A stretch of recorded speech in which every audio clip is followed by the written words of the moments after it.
News nation के digital platform पर आप सभी का स्वागत है। मैं हूं आपके साथ अमृता गर्ग और मैं हूं आपके साथ संजय यादव। ईरान, इजराइल और इन सब के बीच में आज जो सुबह से देखा जा रहा है खामनेई का आना, 5 सालों बाद पहली बार ऐसा हुआ कि खामनेई सामने आते हैं और बाकायदा कुरान पढ़ते हैं और इन सब के बाद एक भाषण देते हैं। भाषण में बहुत सारी बातें करते हैं, लेकिन ये सब क्यों आज हुआ और इसको लेकर क्या डर था कि बहुत गुप्त तरीके से आज जनाजा और इसके बाद सुपुर्द खाक की प्रक्रिया नसरल्लाह को लेकर की गई है। इस बात पर जिक्र करने वाले हैं कि आखिर खामनेई की बातों का असर क्या है और नसरल्लाह के मारे जाने के बाद मिडिल ईस्ट में हालात कैसे बिगड़ते जा रहे हैं। बिल्कुल, हसन नसरुल्लाह की बात करें तो एक बड़ी शोक सभा का आयोजन किया जाना था। ऐसा माना जा रहा था कि एक बड़ा कार्यक्रम होगा और लोग जुटेंगे और फिर उसके साथ ही एक बड़े हुजूम की मौजूदगी में ही नसरुल्लाह को आखिरी विदाई दी जाएगी, सुपुर्द खाक किया जाएगा। लेकिन बाद में फिर इस प्लान को ड्रॉप किया गया क्योंकि ये माना गया और जिस तरीके से अली खामेनेई ने इस चीज़ का जिक्र किया तो सुप्रीम लीडर का कहना ये था कि हो सकता था कि हम हसन नसरुल्लाह को अगर एक ग्रैंड विदाई देते और बहुत लोगों की मौजूदगी में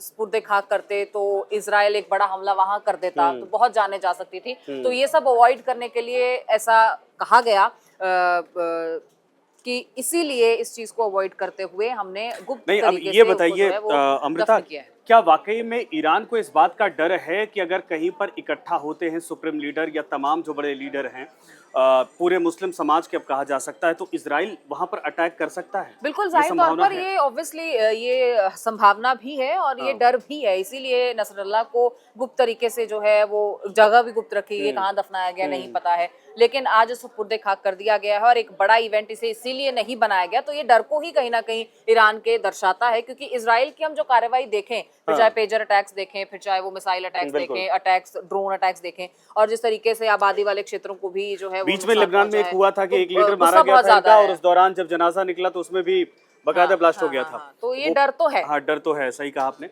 अच्छा, नसरल्लाह ने क्या क्या कहा है? अगर उन बातों का विश्लेषण किया जाए और पूरे अरब जितने मुस्लिम देश हैं सबको इनवाइट उन्होंने किया है, तो इसका असर क्या वाकई में पड़ने वाला है? नसरल्लाह ने अगर जो मेन बातों की बात करें तो उन्होंने ये कहा है कि तमाम जो मुस्लिम देश हैं उन्हें एक होने की जरूरत है। उन्होंने कहा कि ये युद्ध का जो एक मैसेज आ रहा है या युद्ध के लिए जो उकसाया जा रहा है वो एक ही देश कर रहा है, यानी इजराइल की तरफ सीधा सीधा इशारा किया गया है। एक ही दुश्मन है, एक ही दुश्मन है और उन्होंने कहा है मिडिल ईस्ट में हमारा ये एक दुश्मन है और हम सबको एक होने की जरूरत है। दूसरी बात उन्होंने कही कि अगर ऐसा कुछ होता है कि दोबारा हमले की जरूरत पड़ती है तो ईरान जो है वो रुकेगा नहीं, वो थमेगा नहीं, ईरान फिर से हमला करेगा, ईरान फिर से उठेगा। नहीं, सबसे बड़ी चुनौती ये है कि दुनिया के सामने इजराइल ने ये दिखाया है कि 7 अक्टूबर को जो हमला हुआ था पिछले साल, वो नहीं होना चाहिए था। वो बर्बरता की गई थी, लोगों को मारा गया था, लोगों का अपहरण किया गया था और ईरान इवन कहा जाए कि खामेनेई बकायदा उस बात को कहते हैं कि वो सही था हमला। किस आधार पे सही था? देखिए, अब खामेनेई की बात करें तो वो तो इसको जस्टिफाई कुछ इस तरीके से भी करते हैं कि इजराइल ने जो जमीनें कब्जाई हैं वो भी गलत है। वो कानून वो कहते हैं कि दुनिया की कोई भी कोर्ट, दुनिया की कोई भी अदालत उसे सही नहीं ठहरा सकती जो कब्जे इजराइल ने जमीनों पर किए हैं। तो इसी को जस्टिफाई करते हुए आगे अपने हक की लड़ाई जो है वो लड़ी गई। इसी को कहते हुए वो ये कहते हैं कि जो हमला इजराइल पर किया गया वो बिल्कुल ठीक था। वो इसीलिए इसको जस्टिफाई करते हैं क्योंकि वो कहते हैं कि इजराइल ने जो किया वो गलत था। तो हर देश को हिफाजत करने का अधिकार है, हक है। तो फिर बात तो इजराइल को लेकर भी हो जाती है कि इजराइल को भी अपना अधिकार है, अपना हक है अपने लोगों की सुरक्षा करने का। अगर आपने हमला किया तो वो रिवर्ट अगर रिटेलिएट कर रहा है तो फिर वो गलत कैसे हुआ? अगर इसको पूरे दुनिया के चश्मे में देखा जाए तो कैसे देखा जाएगा? देखिए, अगर इसको इस तरीके से देखा जाए तो दूसरी तरफ हम ये भी देख रहे हैं कि इजराइल के पीछे बहुत बड़ी ताकतें हैं। अमेरिका खुद ठीक है, तो बड़ी ताकतें हैं और इधर दूसरी तरफ देखा जाए तो ईरान भी अब खुलकर सामने आ गया। हालांकि ऐसा नहीं था कि हिजबुल्लाह की बात करें हम या हमास की बात करें या हम अन्य ऐसी ताकतों की बात करें तो क्या इन्हें ईरान का समर्थन पहले से हासिल नहीं था? शुरुआत से हासिल था और ईरान वक्त वक्त पर ऐसे बयान जारी करता रहा है, चेतावनी इसे कह सकते हैं, चेतावनी भी देता रहा है कि अगर इजराइल कोई ऐसा कदम उठाता है तो फिर वो अंजाम भुगतने के लिए तैयार रहे। लेकिन अभी जो रिसेंट अटैक किया गया, जो आप ही उस वक्त संजय थे, तो जब वो अटैक हुआ तब दुनिया एकदम से फिर से बहुत चक्की रह गई। हालांकि ऐसा नहीं था कि ईरान की तरफ से इस कदम की उम्मीद किसी को नहीं थी, तवक्को थी, लेकिन जब अचानक से ये सब हुआ तो फिर से एक बार दुनिया की नजरें जो हैं वो ईरान इजराइल पर आके टिक जाती हैं और ईरान की तरफ से डायरेक्ट इन्वॉल्वमेंट जो हमला किया गया वो फिर से सुर्खियां बटोरता है और अब आने वाले समय में ये और भीषण होता हुआ नजर आ रहा है। एक बड़ा रूप इसका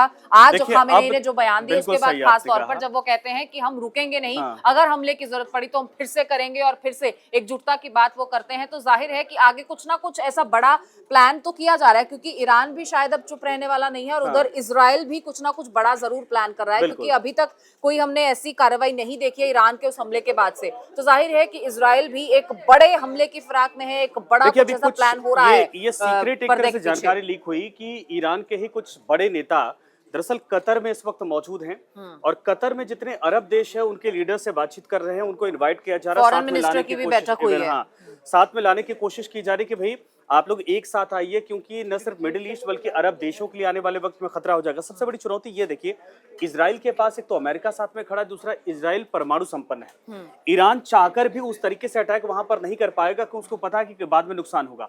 और सारे मुस्लिम देशों में अगर देखा जाए तो सिर्फ एक ही देश है पाकिस्तान, जिसके पास मिसाइल है, परमाणु है। लेकिन पाकिस्तान का इस तरीके से खुलकर नहीं आना, क्योंकि ईरान के साथ पाकिस्तान की भी थोड़ी इवन बट वाली कहानी चलती है बॉर्डर को लेकर, पावर गेम है। पावर गेम है। लेकिन चुनौती ये है कि खामनेई अगर अपने आप को सुप्रीम लीडर्स पूरे मुस्लिम अरब देशों में और मुस्लिम कंट्रीज में साबित करना चाहते हैं, तो उनको ये इस जंग में किसी भी तरीके से नसरल्ला के मारे जाने के बाद ये नहीं दिखाना है कि हम झुक गए या कमजोर हो गए। बिल्कुल, और वो ये यही कर भी मजबूरी रहे बन गई हैं। थी, ये मजबूरी बन गई थी जो हमला किया गया। हालांकि जब नसरल्ला का खात्मा हुआ है, हाँ। तब यही खामेनेई थे जिनको सुरक्षित जगह पर शिफ्ट किया गया था। वो एकदम से गायब हो जाते हैं, ऐसी भी खबरें सामने आई कि क्योंकि उनको इजराइल धमकी दे चुका था कि क्योंकि हमारी ये पहुंच तमाम कहीं भी है। हाँ, तो इसीलिए डर तो है। और हाँ। वो डर उन चीजों में सामने भी आया, उन बिल्कुल। खबरों में भी सामने आया कि जैसे ही नसरल्ला के मारे जाने की खबर सामने आती है, हाँ। खामेनेई को सुरक्षित जगह पर शिफ्ट किया जाता है। और वो अचानक से, अगर पब्लिक अपीयरेंस की बात करें हाँ। तो आज उनके नसरल्ला के मारे जाने के बाद आज ये पब्लिक अपीयरेंस था हाँ। पहला खामेनेई का, जब वो इस तरीके से खुले एक में चीज सामने मैं आए। आपको दिलचस्प बताता हूँ। आज के 5 साल पहले अमृता, आपको तस्वीरें शायद याद होंगी कि अमेरिका ने वो उसको जारी किया था, हालांकि सैटेलाइट तस्वीरें थी, लेकिन अमेरिकी ड्रोन, रिपर ड्रोन थी, जो वहां पर एक IRGC का, जो ईरानी एक तरह से कहा जाए कि सेना है, उसका कमांडर था कासिम सुलेमानी, उसके उसको मारा था। और कैसे मारा गया था? 3 गाड़ियां साथ में चल रही थी, बीच वाली गाड़ी पर सीधे निशाना लगाया गया था। वो ईरान के उस इलाके में हुआ था जहां पर कहा जाता है कि पहुंच नहीं हो सकती थी।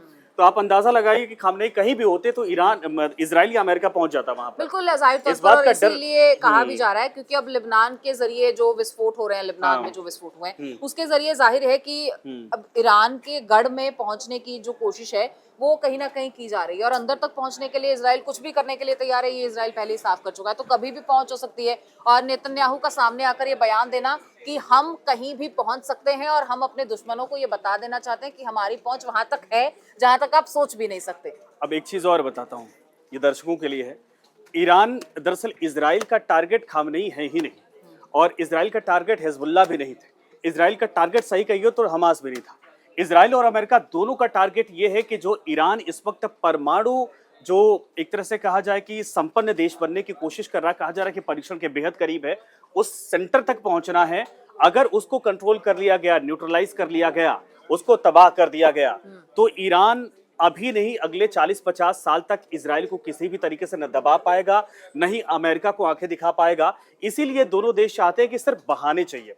अच्छा, एक बड़ा अपडेट यहाँ पर ये भी है, सुप्रीम लीडर खामेनेई के भाषण के तुरंत बाद लेबनान की तरफ से इजराइल पर दर्जनों रॉकेट दागे गए हैं। तो यानी बयान का असर होता हुआ दिख रहा है। अब फिर से एक बार जो है वो लेबनान की तरफ से रॉकेट जो है इजराइल की तरफ दागे गए हैं। हाँ। लेकिन अब जवाबी कार्रवाई इजराइल की क्या होगी, ये बड़ा सवाल भी है। जवाबी कार्रवाई से पहले एक रिएक्शन है कर सकता है दुनिया कि आज सुबह ही खबर आई थी कि नसरल्ला का जो भाई था, जिसको बनाया जाना था, वो तो मारा जा चुका है, उसको भी मार दिया गया, उसको मारा जा चुका है, और दामाद को भी मारा जा चुका है। तो एक तरह से पूरा खानदान तो एक के बाद एक ये कहा जा सकता है कि इन ताकतों को बड़ा झटका तो लग रहा है, लेकिन घुटने टेकने के लिए अभी कोई भी तैयार नहीं है। और इसी का नतीजा है कि खामेनेई का भाषण जैसे ही समाप्त होता है, लेबनान की तरफ से फिर से रॉकेट इजराइल पर दागे जाते हैं। लेकिन इजराइल जो ये साफ कर चुका है कि हम भी रुकेंगे नहीं, हम डटे रहेंगे और इन तमाम ताकतों का सफाया, यही हमारा अंतिम लक्ष्य है। और अभी अगर इस लक्ष्य की पूर्ति होनी है तो फिर आगे इजराइल का प्लान क्या है, ये मुझे लगता है अभी शायद संजय इसके लिए इंतजार करना थोड़ा होगा। इंतजार करना पड़ेगा। इजराइल तो सबसे पहले पहुंचना चाह रहा है खामनेई तक,